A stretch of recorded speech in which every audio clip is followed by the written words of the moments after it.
tired. She'll be glad when this day is over. It won't be long, Joe. It's pretty near time for the night shift to come in. And they can have it. This tunnel's been a jinx ever since we started to build it. Yeah, well, every tunnel's a jinx. You've been sand-hogging long enough, you ought to know that. I know, but this one's different. I can smell death around here. I can smell it.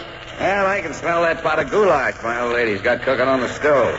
You better come home to dinner with me, Joe. The old lady sure stirs up a mean batch of goulash. I don't like the looks of that wall over there. Water's been seeping through the cement all day. What of it? We're under the river. Some water's bound to seep through. Yeah, but there's a crack there. Looks to me like it's been getting bigger.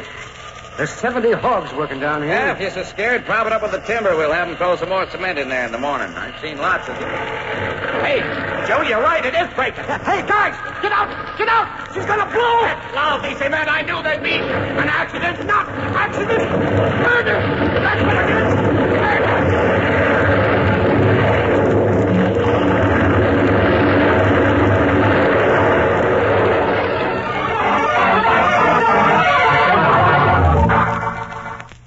Dr. Danfield, student of crime psychology, has many times provided the police with a solution to a baffling crime. There's an interesting case ahead for the doctor today. We'll call it The Tunnel Smelled of Death.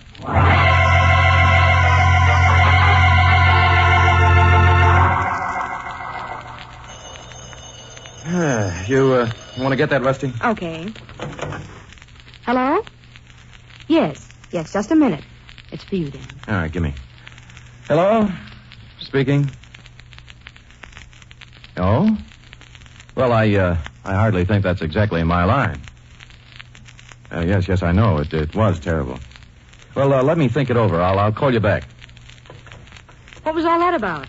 About that tunnel disaster, Rusty. Oh?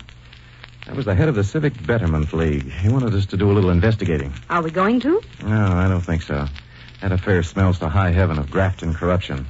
That's a job for the police. I doubt it would have much psychological interest. Yes. But those poor families of the men who were... Yeah, I get it. Hello, Danfield speaking. No? Well, just a minute. I want to close the door. Dan, the door isn't open. Rusty, grab the extension phone. I want you to hear this. Oh, yeah. Okay, I just wanted to be sure we wouldn't be overheard. Don't make me laugh, Doctor. I heard the click of that phone. Oh, then I don't have to tell you that my secretary's listening in. That gag's as old as the hills. Do you mind repeating what you first told me? No, not at all.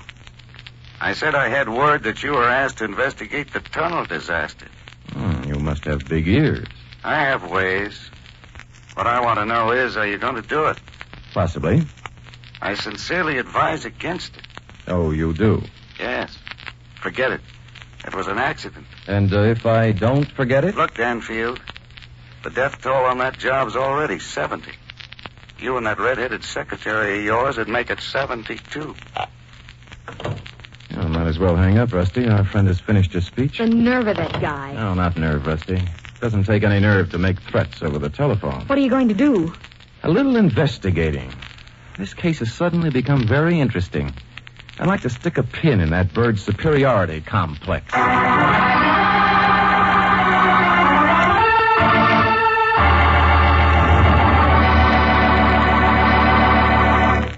In a moment, we'll return for the second act of Danger, Dr. Danfield, but first...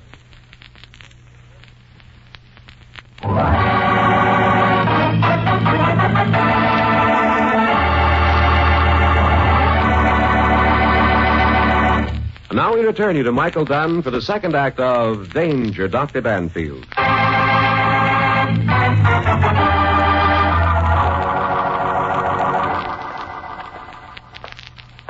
Well, I hope the zone of the mayor is receiving this afternoon, Rusty. But, Dan, you don't suspect the mayor. Well, maybe yes, maybe no. We might as well begin at the top. Dr. Danfield. Dr. Danfield. Oh, good afternoon, publisher. Rusty, do you know Grant Stevens, publisher of the Eagle? Oh, how do you do, Mr. Stevens? How do you do? Danfield, are you going in to see the mayor? I am. Good. I'm going in with you. Well, now, what I'm about to ask the mayor is probably... Well, I know what you're here for. You're investigating the tunnel accident. Well, more people know more about my business today. And it's my business to know things. I'm running a newspaper. All right, come along. I suppose the only way to break up this racket is to give it plenty of publicity. And I'll do that. I certainly will. And let's go right in. Supposing His Honor doesn't want us to come in. Well, we'll go in, all right. But, Your Honor, I cannot do that. We'll simply have to lay off for a while, Orson. What's the matter, Danfield? Listen.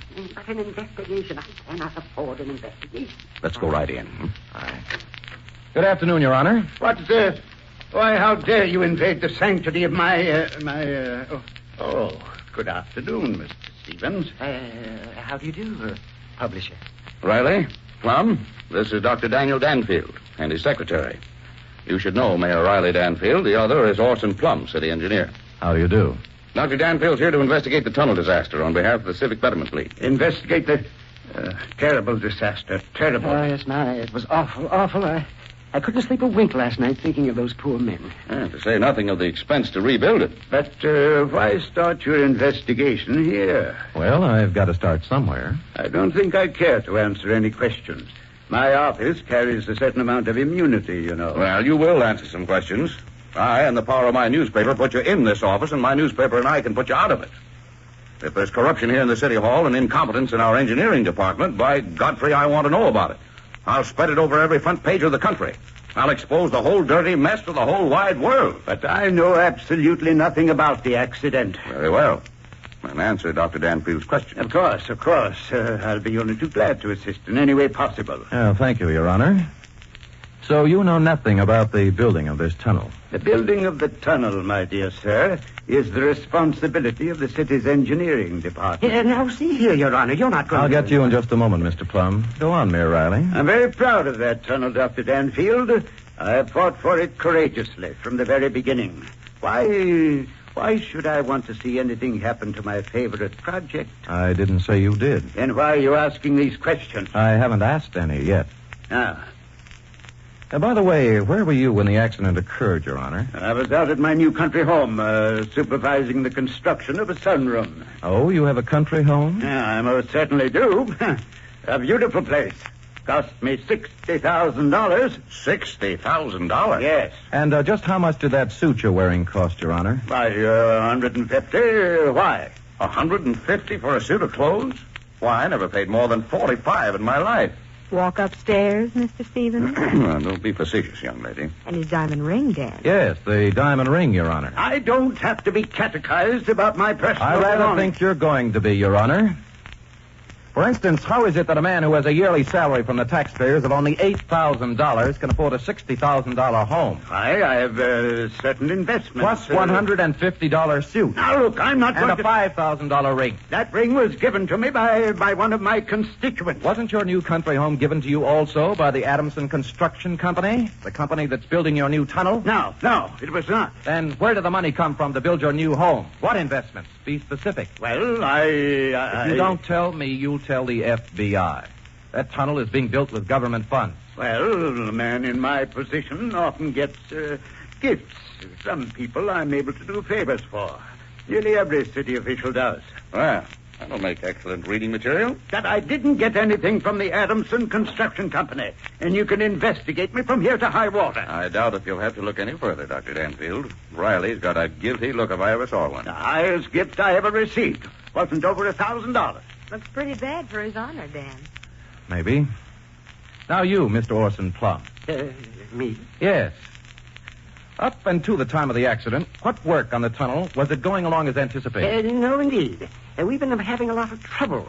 Hit a lot of hard rock and things we never counted on.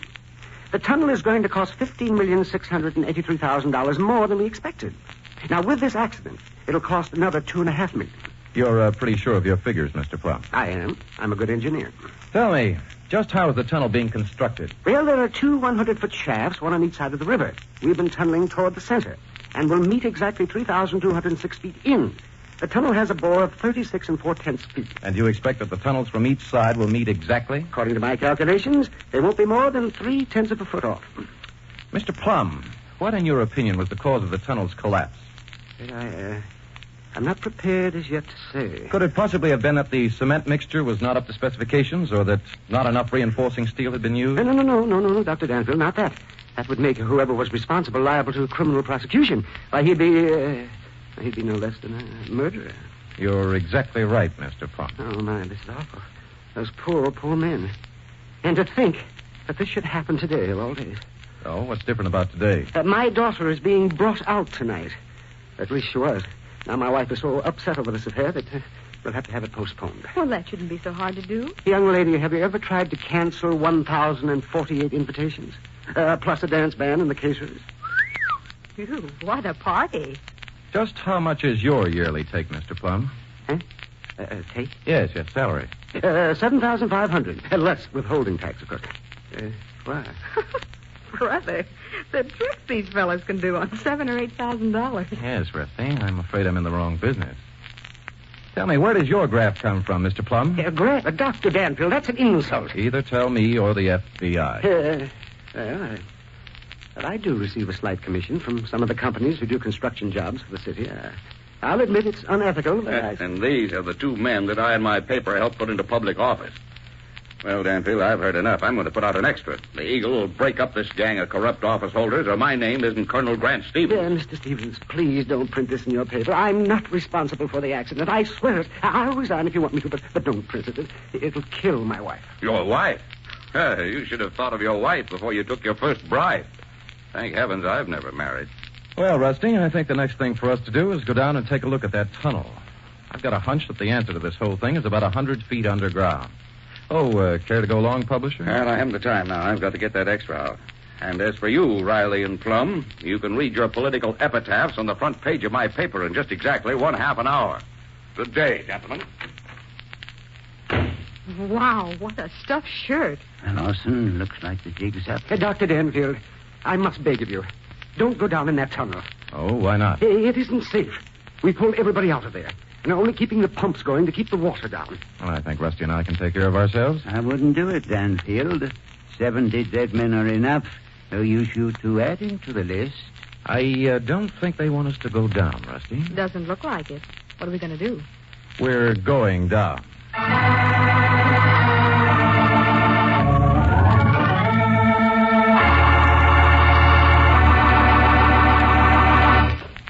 In a moment, we'll return for the third act of Danger, Dr. Danfield, but first...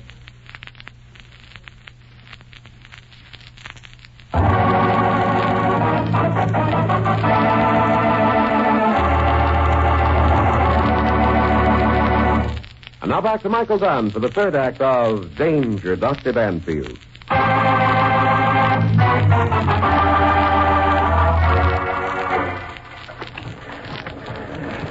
They loaned us these boots, Dan.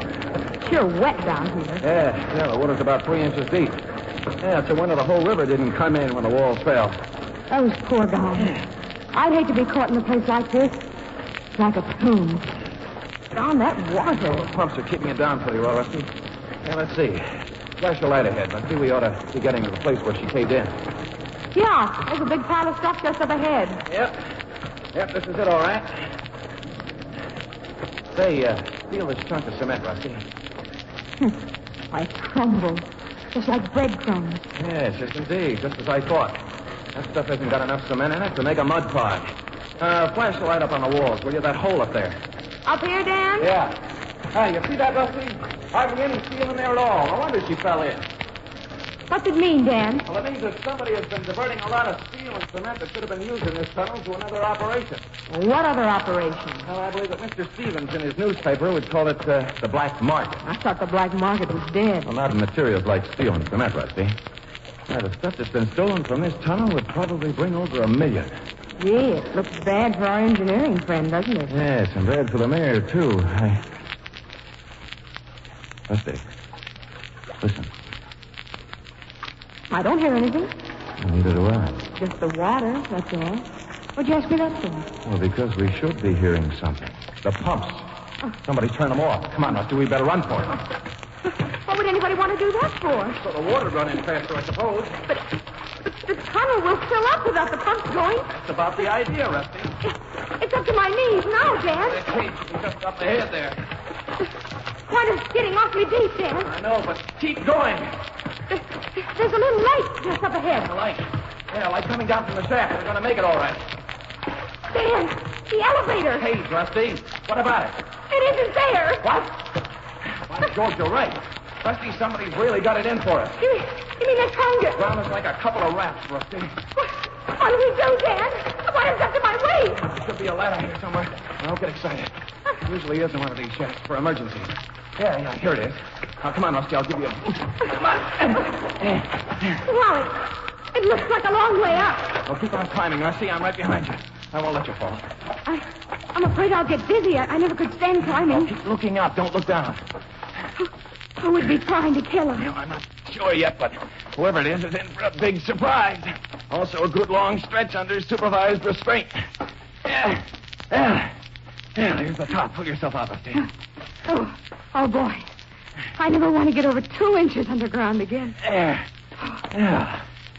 Well, nice-looking pair we are. We better go somewhere and run ourselves through a ringer. Now, come on. There's a drugstore across the street. We'll go and call a cab. Just look at my nylon. You look like a worn-out mop. You look like a soggy piece of soap yourself. Yeah. You go in and phone. I'll wait here. Hey, just a minute. Here's Grant Stevens Extra. Let's take a look at his scoop. Just look at those headlines, Rusty. What's in there? Taxi dancer shoots maid over $10 bill. Well, I wonder what Dick Tracy's going to do now that he's captured influence.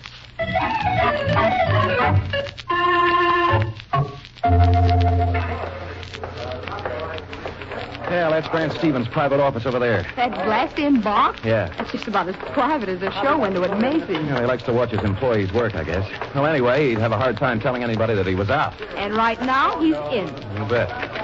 Well, Dr. Danfield. Miss Fairfax, come in. Come right in. Yeah, thanks, Stevens. Have a chair. Well, don't mind if we do. Yeah. It's not a goldfish bowl you got here. Well, this publishing plant's all mine, Danfield. I like to see it run. Well, you sure got a good view. All 4 sides. Well, you got any news for me? I think we have. Good. Well, the last thing I heard, you were going down into that tunnel. What'd you find out? Any evidence? We found out that somebody didn't want us to come back up. Oh, what do you mean by that? Somebody shut off the pumps while we were down there and took away the elevator. Well, the dirty rat. Tell me who it was, and I'll blast his name from coast to coast. I'll get out an extra. Are you sure you know who it was? I'm quite sure. It could have been the mayor. Well, Mayor Riley? Why, that ungrateful... But I don't think it was. No, why not? The mayor is a little man publisher. Oh, he's a grafter, all right, but I don't think he's smart enough to engineer a deal like this one. A deal where the profits will run into millions. Without the support you gave him in your newspaper, I believe you'd be running a saloon somewhere, stealing the change from his drunken customers. You know, Danfield, I suspected that for a long time. What a mistake I made when I gave him my support. Well, I'll rectify it. I'll see that he's gotten rid of fast. Oh, he's not such a bad little guy, Stevens. I'm sure that he was greatly shocked over the deaths of those 70 men. Well, now, don't try to defend him, Danfield. As you say, a little man has no place as mayor of this city. Another thing that convinces me of his innocence in this tunnel deal, Stevens, is the way he spends his money. It's something new to him, so he brags about it and spends it like a drunken sailor. Evidence? His expensive clothes and his $60,000 estate. And his flashy diamond ring. Well, you may be right, Danfield. Well, that leaves it up to Orson Plum. George, I didn't think he was capable of such a thing. Neither did I. Well, why, he has to be. Well, let's see what kind of a chap he is, Stevens. In the first place, he's an engineer, methodical and quite brilliant in his line. Yeah, Plum has all the degrees anyone could get in engineering. I looked into that before I gave him my support. I was very much impressed with the facts he had at his fingertips, Stevens, such as the exact cost of the tunnel, its length, size of bore, and so forth. Of course, he also took some money on the side, but here again, not in big amounts. Well, that still makes him a thief. Perhaps, if you want to get technical. But let's lay that little matter at the feet of his wife, huh? His wife? Yes, she was ambitious, wanted to gad about in good society, give her daughter a chance for a fine marriage. Plum couldn't provide her enough from his rather small salary of $7,500, so when several construction companies offered him commissions for throwing a little work their way, he quite naturally took it. Well, I still don't see why he couldn't have been in on this tunnel deal. Because he was too good an engineer, Mr. Stevens. For all his faults, Orson Plum would never have allowed such a weak mixture of cement to go into a job that he was connected with. Never with his knowledge. He had too much pride in his work. Why, right now, I'll wager he's blaming himself for not inspecting that work more closely. And it'll be many a night before he'll be able to go to sleep without hearing the screams of those dying men in his ears. Well, if it wasn't Mayor Riley or Plum, who was it? Before I tell you that, publisher, and give you a chance to put out another extra, let me say that I'm positive that both the mayor and Plum know who the guilty party is. And I think with the proper handling, they can be made to tell. All right. Well, come to the point, Danfield. Who is this super crook? You, Grant Stevens. Me? Now, see here, Danfield. That's going a bit too far. Oh, is it? Why, I'll have you thrown out of here bodily. Before you do, you're going to get a bit of going over psychologically. Psychology, the schoolboy. You're a great man, Grant Stevens. You got big ideas. To you, there's only one letter in the alphabet, the letter I. In other words, you're an extrovert, a supreme egoist. What's that got to do with a caved-in tunnel? Of the three men implicated in the tunnel deal, Stevens, you're the only one capable of its conception. All your life, Stevens, you've worshipped two things, money and power. And you notice I put money first. Money's the only thing worth having. Well, according to your ideas, yes. That's the reason you never married. You didn't want anyone around to spend what you made or stole. Now, see you here, wouldn't even spend it yourself. You'd rather walk up a couple of flights to buy a cheap suit. You ride streetcars instead of taxicabs. You built yourself a little glass bowl up here so that you can watch your employees and see that they don't cheat you out of a day's wages. Yes, Grant Stevens, money is your one and only God. Well, supposing I do like money, that's my... You put Riley and Plum into responsible positions so that you'd have somebody to lord over. They made you feel as though you were actually running this city. Of course, you knew that sooner or later the poor construction work in the tunnel would be discovered. But what of it? The mayor and the city engineer were your men. They wouldn't dare to talk. A fine bit of lecturing, Dr. Danfield. But it doesn't prove a single solitary thing. Why, I'll publish this whole interview in my paper, and I'll have you laughed out of town. Oh? The courts demand physical evidence, you know, and any judge would throw all your theories out in a lot of hogwash. Oh, so you want physical evidence? Well, don't you wish you had some? Take a look at this paper, Mr. Stevens. What, that paper that's just the latest edition of the Eagle? Yes, indeed. But where's the great expose of your grafting city officials? They were supposed to be in headlines, remember? There isn't a word in this paper about that tunnel disaster, Stevens, except a couple of paid ads in the obituary column, put in there by a few loving widows. Well, I changed my mind. Oh, no, you didn't, Grant Stevens. You didn't even come near your newspaper office. Instead, you followed Rusty and me over to the tunnel shaft. And you made sure that when we arrived at the bottom and were well on our way, to bring up the empty cage to the top and pull the switch on the pump. You didn't print that expose because you thought that the only ones who knew anything about the scene in the mayor's office were 100 feet deep in the ground, all covered with nice, slimy water. Why, you... Danfield, I've got a strong arm squad around here to take care of meddlers like you. And I've got a good, strong arm to take care of skunks like you. Come on, Rusty. I want to wash my hands. Quick.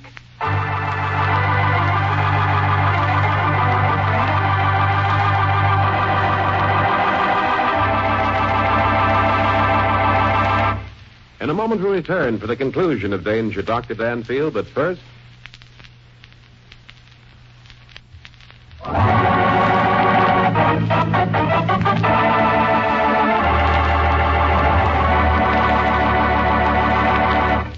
Now we return you to Michael Dunn for the conclusion of Danger, Dr. Danfield.